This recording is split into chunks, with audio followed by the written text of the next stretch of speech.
የወላይታ ዲቻ ስፖርት ክለብ ቦርድ ለኢትዮጵያ እግር ኳስ ፌዴሬሽን እግር ላይ ያሉ ተጫዋቾች በህገወጥ መንገድ በሲዳማ ቡና በኩል ተሰልፎ በኢትዮጵያ ዋንጫ ፍጻሜ የተነጠቀው ዋንጫ እንዲመለስ ለኢትዮጵያ እግር ኳስ ፌዴሬሽን በይፋ ክስ ማስገባቱን አስታወቀ። ተደጋጋሚ የዳኝነት በደል ደርሶብኛል ያለው ክለቡ ፌዴሬሽኑ ጉዳዩን አስመልክቶ ለተማክሰኞ ይሰጣል ተብሎ በሚጠበቀው ውሳኔ የስፖርቱን ህግ ያከበረ ውሳኔ ብቻ እንዲያስተላልፍም ጠይቀዋል። ጉዳዩን አስመልክቶ ማሩ ሞላ ትንታኔ ያለው።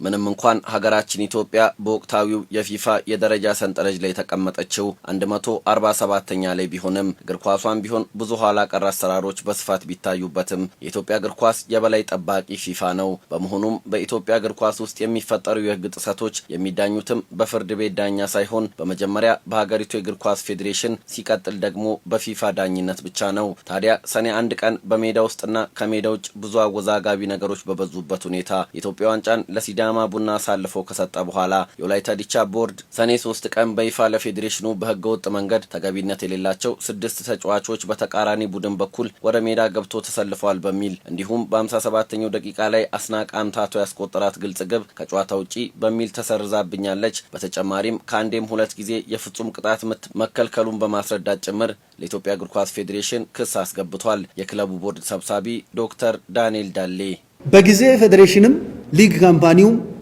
በቀረበው አቤቱታ መሰረት ምላሽ ሊሰጠን ይገባል። ለዚህ የዚህ ቦርድ ዋናው ታርጌት ህግ ይከበር ነው።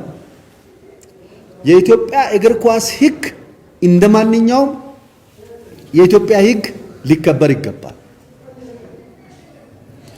ወንጀለኞች በወንጀላቸው ሊጠየቁ ይገባል። የተበደሉ ሊካሱ ይገባል። ስለዚህ ነገር ቀድም ያልነው ዋንጫችን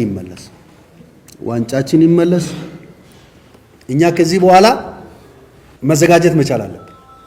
በጊዜ ዋንጫው ይመለስ። ዋንጫው ሲመለስ እኛ ለአፍሪካ ዋንጫ መሄዳችን ለአፍሪካ ጨዋታ መሄዳችን አይቀርም። ለዛ ዝግጅት እንድናደርግ ዋንጫችን ተመልሶ በደላችን እውቅና ሊያገኝ ይገባል።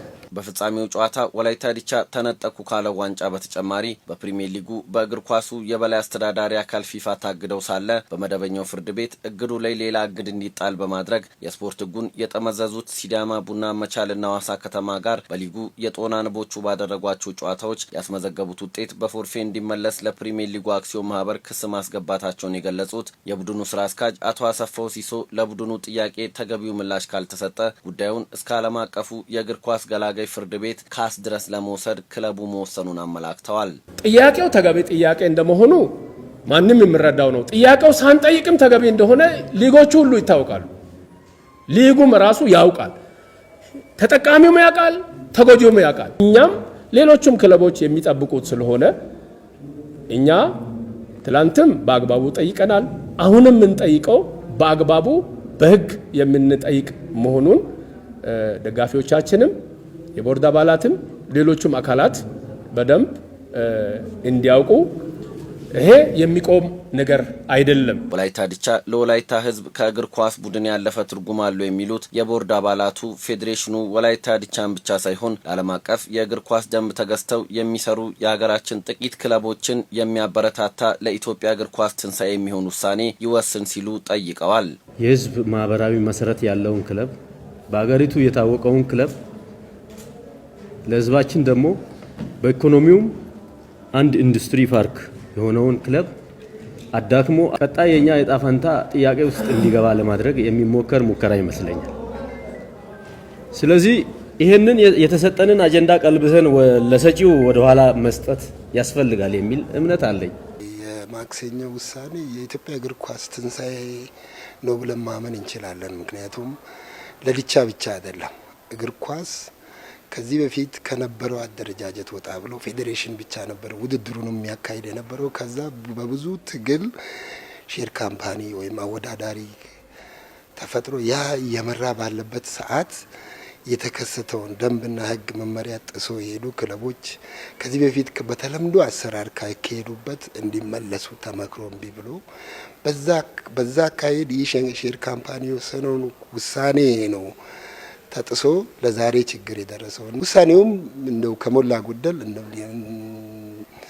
ምንም ጥያቄ የለም ዋንጫውን ወደኛ ይመልሳሉ ብለን ነው ተስፋ የምናደርገው። ውሳኔው ቀጥተኛ ውሳኔ ነው። የሚያሻማ የህግ ክፍተት የለም። ፍትሃዊነት የሚጎል የጨዋታ ውሳኔ ነው ለዲቻ የተሰጠው ውሳኔ።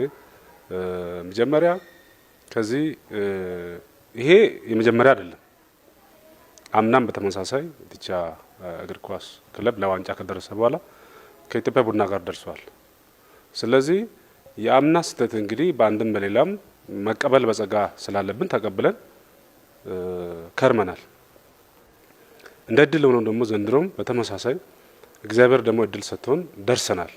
ከደረሰን ደግሞ ፊታዊ የሆነ ጨዋታ ስርዓት ተከትሎ ቢካሄድ እንዲህ አይነት ተደጋጋሚ የሆነ ውሳኔ አይሰጥም።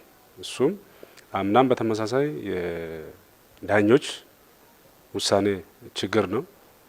ዘንድሮም በተመሳሳይ ወላይታ ዲቻ ከ10 ዓመት በፊት ወደ ኢትዮጵያ ፕሪሚየር ሊግ ካደገበት ጊዜ አንስቶ ከሊጉ ወርዶ የማያውቅና ከእድሜ እርከን ቡድኖቹ ብቁ ተጫዋቾችን በማፍራት የሚታወቅ ክለብ ነው። ታዲያ ዕለተ ማክሰኞ ከሚተላለፈው ተጠባቂ ውሳኔ በኋላ በአፍሪካ መድረክ በኢትዮጵያ ቡድኖች ታሪክ የተሻለውን ርቀት በመጓዝ የግብጹን ዛማሌክ ጭምር ያንበረከከው ወላይታ ዲቻ ዳግም ይህን ታላቅ እድል ያገኝ ይሆን ወይስ የኢትዮጵያ እግር ኳስ ፌዴሬሽን ከዓለም አቀፉ ደንብ ውጪ የሆነን ውሳኔ ያስተላልፍ ይሆን የሚለውን ጉዳይ የማክሰኞ ተጠባቂ ውሳኔ ያረጋግጠዋል።